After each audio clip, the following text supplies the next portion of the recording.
Grâce à ce mécanisme, Peugeot invente le sel-glace.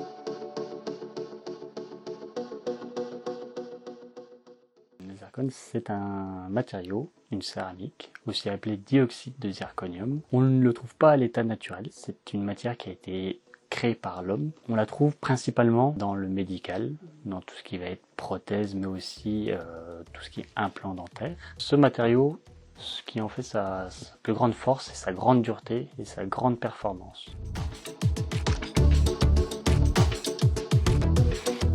Grâce à ce mécanisme, Peugeot invente le sel-glace.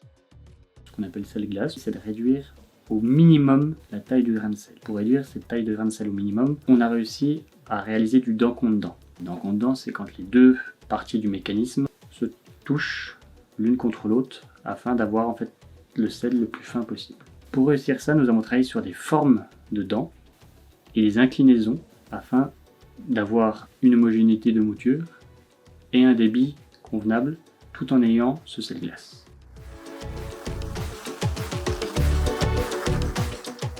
Alors sur le marché, il faut savoir qu'il existe énormément de mécanismes à base de céramique, mais cette céramique ne permet pas le dent contre dent.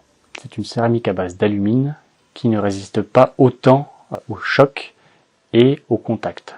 Donc, à l'utilisation, la réalisation d'un potentiel dent contre dent abîmerait, dégraderait le mécanisme et ainsi la mouture. Et donc, avec ces mécanismes à base d'alumine, il n'est pas possible de réaliser du sel-glace.